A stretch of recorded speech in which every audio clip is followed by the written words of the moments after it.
Einen schönen guten Abend zusammen. Wir haben zwar noch nicht ganz 10 Uhr, so jugendschutztechnisch und so, aber auf Ihrem Aufkleber hier auf dem Laptop steht so schön drauf, "It's just porn, Mom." So, if it's just porn, okay, ich rede in Deutsch weiter. Wenn es nur Porno ist, was ist es dann nicht? Sex? Ja, sie wird euch jetzt ein bisschen was dazu erzählen. Herzlich willkommen.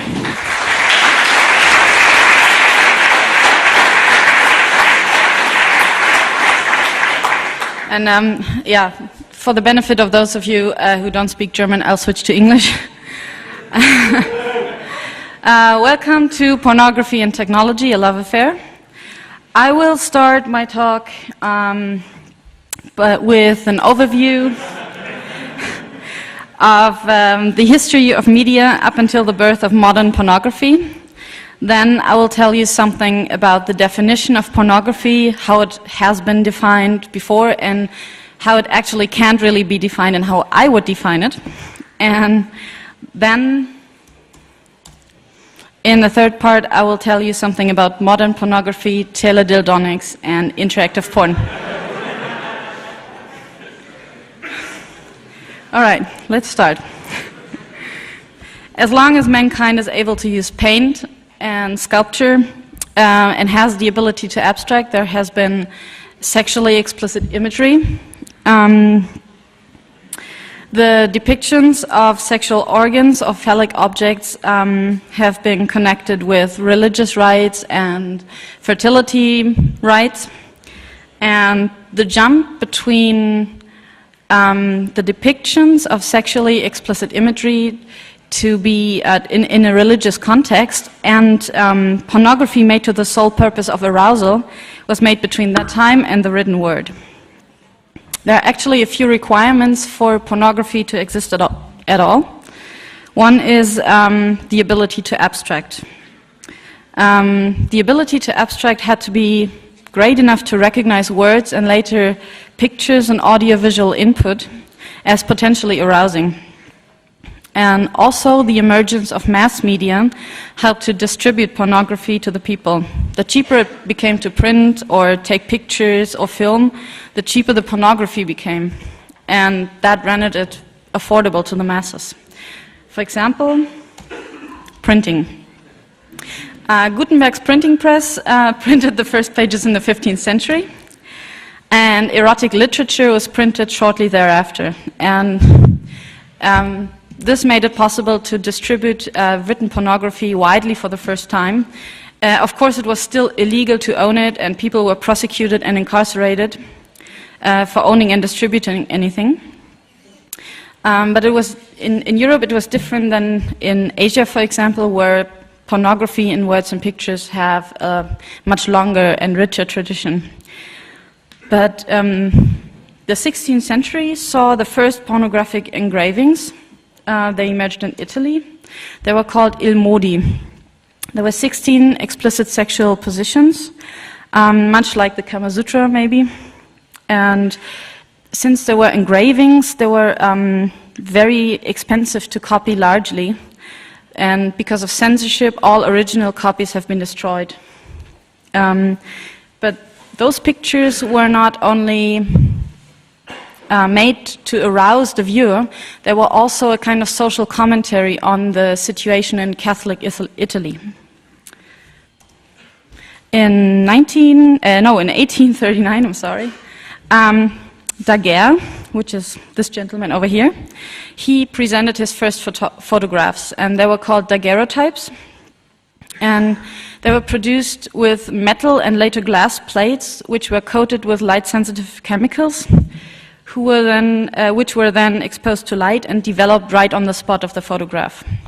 The materials that were used were very heavy, and the process of exposing took up to 15 minutes.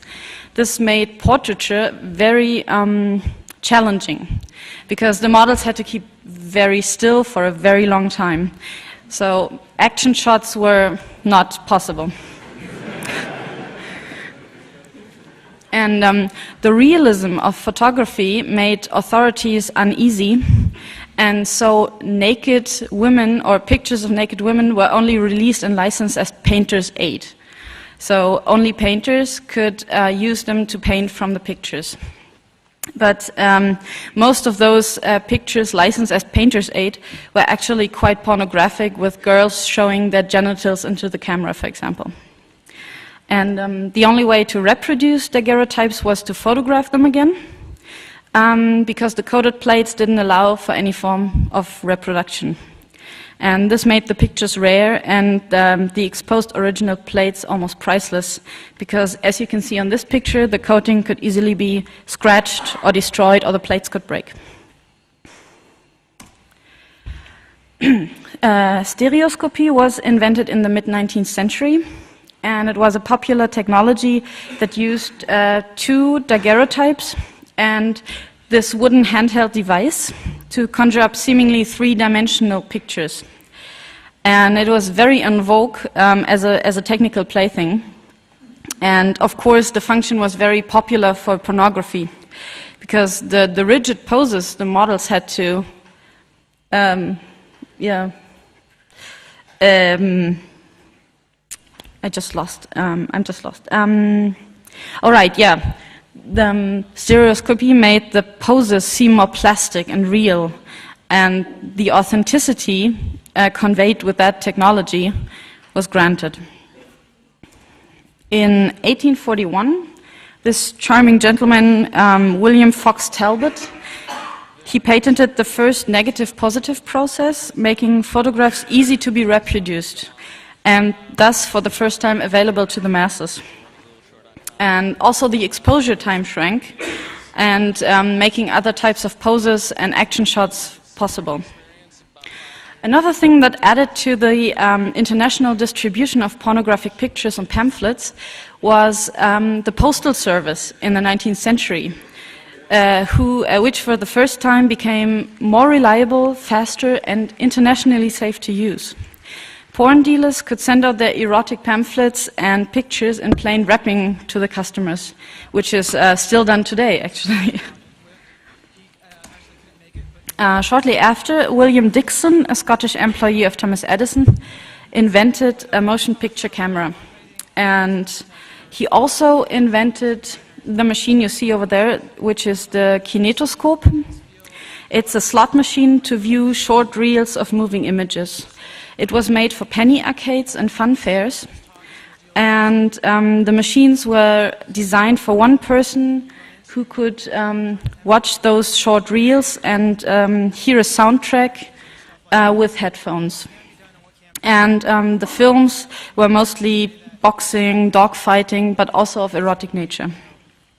And even after the introduction of movie projectors, which enabled a crowd to watch the same feature at the same time, early film was not an attraction standing on its own.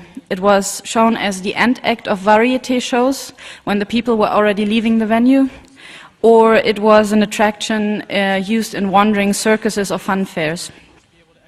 The reels were very short, only 6 to 10 minutes fit on one reel, and they had to be bought because there was no effective rental system in existence.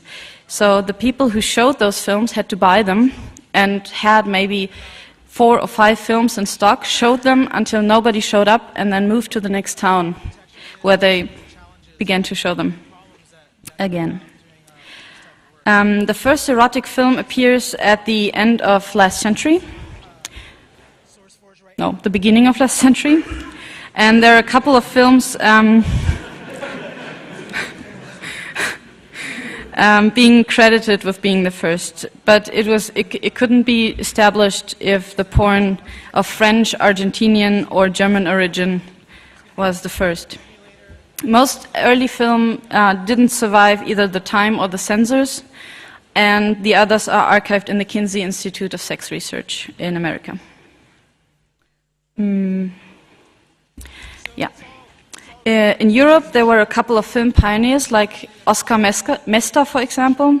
He invented several ways of combining sound with films in early movie theaters, but he also, interestingly, signed responsible for the first German erotic films. There were films of women stripping and bathing around 1902. that was quite innocent because Germany quickly became known for the rougher, more fetish-oriented type of porn reel.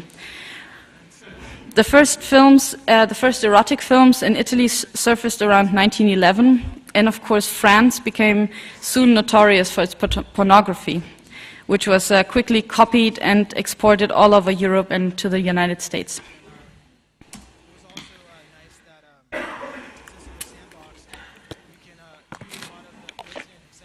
The first audience for erotic and pornographic film were men, of course, in closed societies. They often were put under social pressures to enjoy whatever was shown them, so they had the pleasure to watch everything that was on the market at that time, which could be heterosexual intercourse, women bathing, or even sodomy. And those films were called stag films, and they were privately shown, and the entry fees to the spectacles, to a spectacle like this, was so high that only well-to-do men could afford to watch them. Early pornography was also shown in whorehouses, where customers were supposed to be enticed by those films to buy sexual favors of the attending ladies afterwards. Stag films didn't have a plot or narrative because of the limited length. And because of the sensation of seeing an undressed female engaging in sexual acts was really overwhelming and enough at that time. The films were often better produced than written, meaning that the people making them knew more about filmmaking than the nature of pornography.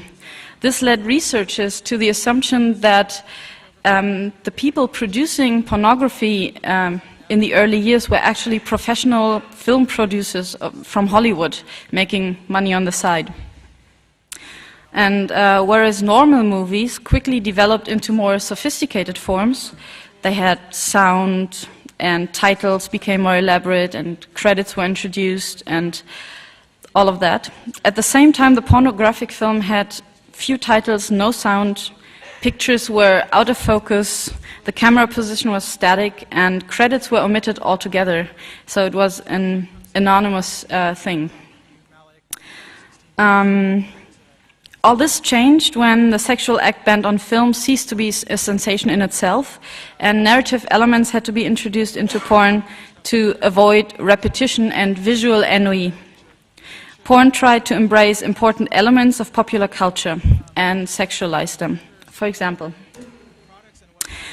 in the first 2 decades of last century, cars became for the first time affordable to many people and were consequently used in pornography as a symbol of freedom and mobility. Women also often played an active part in the films of this era. For example, in the film A Free Ride from 1915, 2 female hitchhikers get picked up by a man in a cabrio. And they drive into the woods where the man gets out to urinate. And the girls are curious and spy on him and become aroused and urinate themselves as a result. And, this time the man watches them, and the girls, they see him and they practically jump him and sexual action ensues. So, many aspects of popular and mass culture were thus put into pornographic context. The 30s, on the other hand, where women in real life went into factories because their men had to go to war, saw women in porn passive and submissive, and they were gagged and bound, and they were completely bored by anything that went around them. By that time, sound had been introduced into pornographic films, which added a whole new dimension, because dialogue was used to create more complex plots and also to take back some of the effects conveyed by the pictures. I don't know why you're laughing. There are plots in pornography, I tell you.